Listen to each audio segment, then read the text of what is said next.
ഇന്നലെ ഞങ്ങൾ വീട്ടിലുള്ള കുറച്ച് പൂക്കളൊക്കെ ഇട്ടായിട്ട് അത്തപ്പൂക്കളം ഉണ്ടാക്കിയത്. എന്നാൽ ഇന്ന് ഞങ്ങൾ പുറത്തുനിന്ന് കുറച്ച് വാങ്ങിയായിരുന്നു. അതും വീട്ടിലുള്ള കുറച്ച് പൂക്കളും കൂടെ ചേർത്തിടാന്ന് തീരുമാനിച്ചു. അല്ലെങ്കിൽ ഞങ്ങൾ വൃത്തിയാക്കിയതിന് ശേഷം ഓരോ പൂക്കളും ഞങ്ങൾ ഇങ്ങനെ പിച്ചിട്ടിട്ടാ ഞങ്ങൾ പൂക്കളൊക്കെ പൊറുക്കട്ടെ. ഇന്നലത്തെ പൂക്കളെ ഉണ്ടാ എന്നിട്ട് ഞങ്ങൾ കരി തേച്ചിട്ടാ ഒരതിയിട്ട് ഇന്നലത്തെ മേലെ ഇട്ട തേച്ചത്. കരി തേച്ച് വൃത്തിയാക്കിയതിന് ശേഷം അമ്മയ്ക്കുട്ടനാണ് കേട്ടോ ആദ്യമായിട്ട് പൂ വെച്ചത്. അവൻ ഇന്നലെ പറഞ്ഞതാണ് ഞാനാണ് രാവിലെ പൂവിടാന്നുള്ളത്.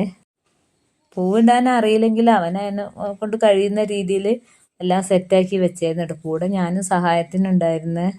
പിന്നെ ഞങ്ങൾ പൂക്കളൊക്കെ വെച്ചിട്ടോ കരി വെച്ചിട്ട് ഇങ്ങനെ വട്ടത്തില്. എന്നിട്ട് ഞങ്ങൾ പൂക്കളൊക്കെ വെച്ചിട്ടില്ലേ ഞങ്ങൾ പിച്ചിട്ട. പിന്നെ വെള്ള കരി വെച്ചിട്ട് ഞങ്ങൾ പിച്ചിട്ടിട്ട. ലൈക്ക് ചെയ്യാ ഷെയർ ചെയ്യാ മറക്കല്ലേ. അങ്ങനെ അവനെ കൊണ്ട് പറ്റുന്ന രീതിയിലൊക്കെ ഏകദേശം ഒപ്പിച്ച് തന്നു. പിന്നെ കുറച്ച് കഴിഞ്ഞാൽ മടിയായി. പിന്നെ അത് തിരിച്ചും മറിച്ചൊക്കെ എറിയാനൊക്കെ തുടങ്ങി. അപ്പോൾ പിന്നെ ഞാൻ തന്നെ ഒറ്റയ്ക്ക് ഇടാന്ന് വിചാരിച്ച്. ഈ രണ്ട് പേര് നിങ്ങൾക്ക് അറിയാമെങ്കിൽ പറയാനേ. ഞങ്ങളുടെ ചാനൽ ആദ്യമായിട്ട് കാണുകയാണെങ്കിൽ സബ്സ്ക്രൈബ് ചെയ്യാൻ മറക്കരുതേ.